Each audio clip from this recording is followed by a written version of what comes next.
Hello बच्चों, good morning. आज हम लोग डिस्कस करने वाले हैं क्लास 10th के एसिड्स, बेसिस एंड सॉल्ट्स। तो इसमें बहुत सारे बच्चों को कुछ कन्फ्यूजन्स है, तो इसमें हम लोग कुछ देखेंगे, रिएक्शंस के बारे में समझेंगे और कुछ इनटेक्स्ट जो सॉल्यूशंस है क्वेश्चंस के, जो बच्चों आंसर लिखने में जिनको दिक्कत हो रही है उनको मैं बता सकता हूँ कि कैसे कैसे आप लिख सकते हो आंसर। और उसका एक पीडीएफ फॉर्मेट बना के मैं डिस्क्रिप्शन बॉक्स में भी डाल दूंगा, आप वहाँ से आंसर्स को कॉपी कर सकते हैं। तो फिलहाल आपको समझना है, देखना है और अपने कॉन्सेप्ट को बिल्डअप करना है। तो जैसे आप जाओगे तो इनटेक्स्ट क्वेश्चन में आपको ये क्वेश्चन दिखेगा, why do acid like HCl, HNO3 etc. Show acidic character in aqueous solutions, right? While solutions of compounds like alcohol and glucose do not show acidic character. आपको दिख रहा है बच्चे ये क्वेश्चन? नीट एंड क्लीन, या fine. तो ये question है। तो बेसिकली होता क्या है कि जो भी हमारे पास एसिड है ना, HCl है, HNO3 है, ये एसिडिक कैरेक्टर एक्वस सॉल्यूशन में ही दिखाते हैं। और जैसे कि अलग compound like alcohol and glucose do not show like this. ठीक है, तो एसिड कौन होता है? एसिड तो वही होता है ना जो मुझे H+ आयन दे दे। अगर आप मुझे H+ आयन दे दोगे तो मैं बोलूँगा आप एसिड हो। अगर मैं H+ आयन आपको दूंगा तो आप मुझे क्या बोलोगे? अरे सर तो एसिड है, sir is behaving like an acid. तो होता क्या है कि एक्वस सॉल्यूशन में कोई भी कंपाउंड, जैसे कि एसिडिक कंपाउंड HCl है, HNO3 है, ये ब्रेक डाउन हो जाते हैं। HCl में अगर हम लोग वाटर ऐसे डाल दें तो मुझे मिलता है H+ और Cl- आयन। ठीक है ना। वाटर क्या करता है? इस बॉन्डिंग को ब्रेक कर देता है, इस बॉन्डिंग को ब्रेक कर देता है और हमारे को आयन्स मिलने लग जाते हैं, H+ ion and Cl- ion. तो जो भी मुझे H+ आयन देगा उसको तो मैं एसिड ही बोलूँगा ना। सो HCl is an acidic in aqueous solution. HNO3 भी सेम काम करता है, H+ आयन बाहर दे देता है। लेकिन ग्लूकोज और अल्कोहल में H+ आयन देना बड़ा मुश्किल काम है। ये आप समझेंगे जब आप 11th-12th में जाएंगे तो इसकी भी मैकेनिज्म है कि अल्कोहल ज़्यादा एसिडिक है कि वाटर ज़्यादा एसिडिक है या फिनॉल ज़्यादा एसिडिक है। तो फिलहाल आपको ये समझना है, रिएक्शंस तो इसके नहीं करने हैं, 11th-12th में है वैसे, कि अल्कोहल या फिर glucose do not give H+ ion in aqueous solution, है ना, इसलिए ये एसिडिक नहीं है। Simple, very simple. दूसरा, why does an aqueous solution of an acid conduct electricity?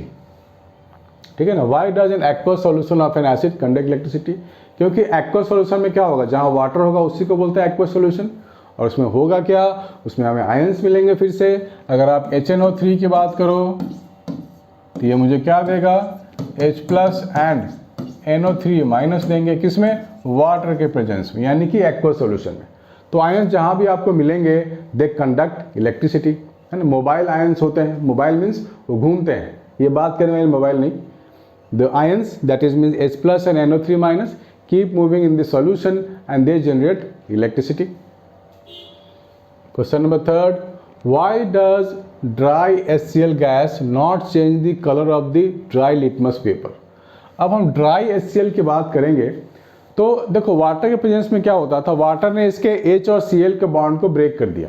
लेकिन अब वाटर ही नहीं है तो HCl बॉन्ड को ब्रेक कौन करेगा?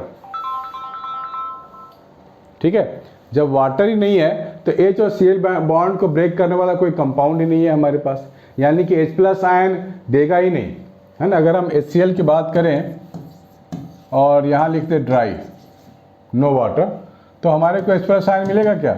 नहीं मिलेगा।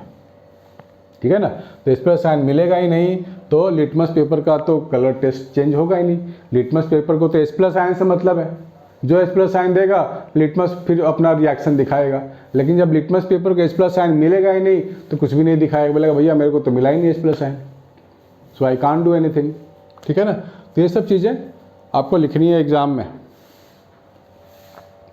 While diluting an acid, why is it recommended that the acid should be added to water and not water to the acid?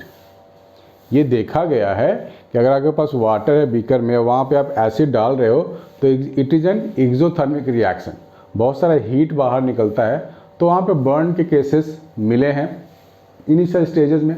लेकिन अब तो लोगों को मालूम हो गया है कि भाई एसिड में वाटर डालोगे तो बर्न हो जाओगे, नहीं करना है ऐसा।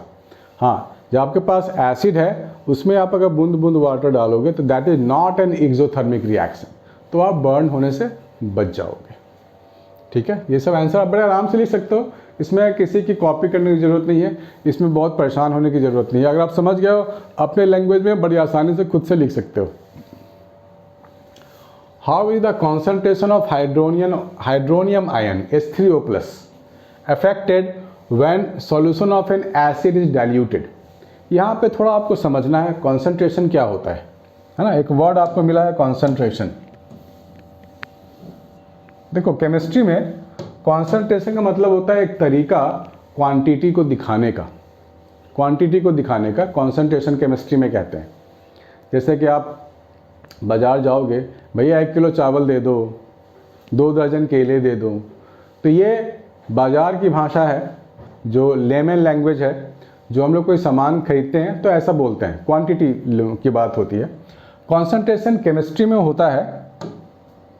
होता है मोल्स अपॉन वॉल्यूम, है ना। वॉल्यूम मतलब हम जब बीकर लेते हैं तो उसमें हम लोग कुछ सॉल्वेंट होता है और कुछ सॉल्यूशन होता है। सॉल्वेंट होता है, सॉल्यूट होता है।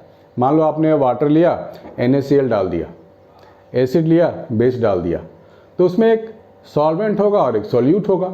सॉल्यूट जैसे आपने वाटर लिया तो सॉल्वेंट हो गया, नमक डाल दिया, नमक क्या है, सॉल्यूट पार्टिकल्स है, उसमें जाके वो घुल जाएगा, मिल जाएगा।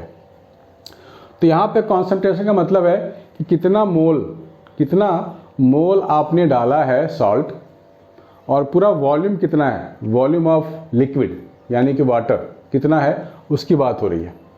तो वॉल्यूम की जब बात करते हैं तो लिक्विड की बात करते हैं, ठीक है ना। और मोल्स की बात करते हैं तो कुछ भी हो सकता है, सॉलिड भी हो सकता है, लिक्विड भी हो सकता है। तो मोल्स एक नंबर होता है दिखाने का। केमिस्ट्री की भाषा थोड़ी अलग होती है, तो मैं आपको समझाने की कोशिश कर रहा हूँ। कॉन्सेंट्रेशन का मतलब हो गया केमिस्ट्री में क्वांटिटी को दिखाने का।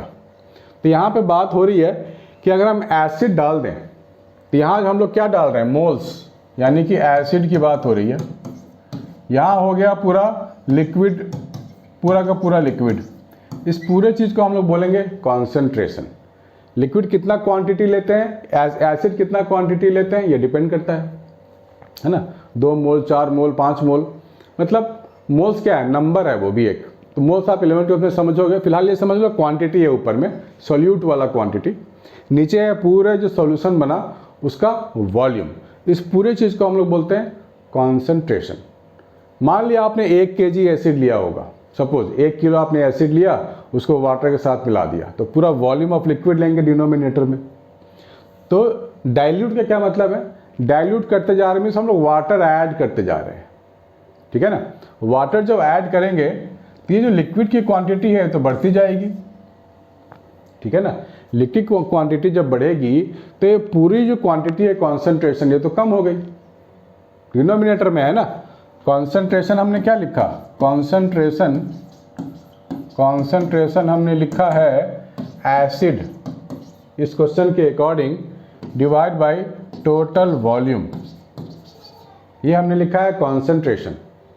तो इसमें होता क्या है कि जब हम वाटर ऐड करते चले जाएंगे तो ये टोटल जो लिक्विड का पोर्शन है वॉल्यूम का है तो इंक्रीज कर गया, ये पूरा इंक्रीज कर गया, ठीक है। और हम किसकी बात कर रहे हैं कि हाइड्रोनियम आयन का क्या होगा। हाइड्रोनियम आयन तभी बनता है ना जब हम लोग एसिड और वाटर डालते हैं। तो concentration and volume they are inversely related. अगर वॉल्यूम बढ़ेगा तो कॉन्सेंट्रेशन कम हो जाएगा, किसका, एसिड का। और एसिड का क्या मतलब होता है, H3O+। बहुत बच्चे बोलेंगे सर अभी तो आप H+ बोल रहे थे, अभी आप H3O+ बोल रहे हैं, कन्फ्यूज़न है बहुत, है ना। H+ लिखें एसिड के लिए या H3O+ लिखें, तो बेटे एक ही बात है, दोनों सेम चीज़ है ऑलमोस्ट। जब हम H+ की बात करते हैं, इसको वाटर में ऐड करते हैं तो ये बनता है H3O+। ये H+ और वाटर का मिश्रण है। अगर हम लोग एसिड यहाँ ना दें तो H2 ही रहेगा। तो एसिड H प्लस आयन जो वाटर को मिल गया उससे बन गया H3O+।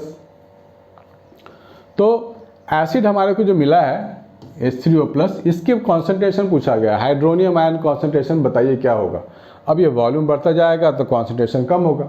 अगर आप वॉल्यूम को कम करोगे तो कॉन्सेंट्रेशन एसिड का बढ़ता जाएगा, है ना। इन्वर्स का रिलेशन है इस तरह के फॉर्मूले में। इसको बोलते हैं इन्वर्स रिलेशन, इसको बोलते हैं डायरेक्ट, है ना। कॉन्सेंट्रेशन और एसिड का डायरेक्ट रिलेशन, ठीक है ना। तो ऐसे आपको आंसर्स लिखने पड़ेंगे। 6. How is the concentration of hydroxide ion affected when excess base is dissolved in a solution of sodium hydroxide? solution of sodium hydroxide का मतलब हो गया NaOH, ठीक है ना। सॉल्यूशन मीन्स आपने यहाँ वाटर डाल दिया है तो यहाँ पर आपको मिलेगा Na+ और OH- आयन, बढ़िया ना। तो कॉन्सेंट्रेशन ऑफ OH- आयन पूछा गया है, तो हम लोग फिर से लिखेंगे कॉन्सेंट्रेशन इस बार क्या लिखेंगे, बेस अपॉन वॉल्यूम, ये लिखेंगे। पहले एसिड की बात हो रही थी तो अब हम बेस की बात करेंगे क्योंकि क्वेश्चन में बेस की बात हो रही है। तो excess of base is dissolved, ये बेस ही तो है, इसकी क्वांटिटी हमने बढ़ा दी, बेस की क्वांटिटी तो हमने बढ़ा दी, बेस की क्वांटिटी बढ़ा दी। वॉल्यूम के बारे में कोई बात नहीं हो रही है, यानी कि वॉल्यूम को छेड़छाड़ हमने नहीं किया है, तो कॉन्सेंट्रेशन बढ़ जाएगा, है ना। OH- आयन, जितना हम NaOH की क्वांटिटी बढ़ाएंगे तो ज़्यादा से ज़्यादा हमें OH- आयन मिलता जाएगा, ऐड अप होता चला जाएगा, यानी कि कॉन्सेंट्रेशन बढ़ रहा है। तो ऑब्वियसली हमारे पास जो बेस का कॉन्सेंट्रेशन यानी कि OH- आयन है, इसकी भी कॉन्सेंट्रेशन बढ़ेगी, ठीक है ना। यहाँ पर भी बोलता कि डाइल्यूट करते जा रहे हैं, तब वॉल्यूम की बात होती ना, लेकिन वॉल्यूम की तो कुछ बात ही नहीं है ना बच्चों। प्लीज़ मेक ए नोट, फिर आगे की वीडियो में मिलते हैं।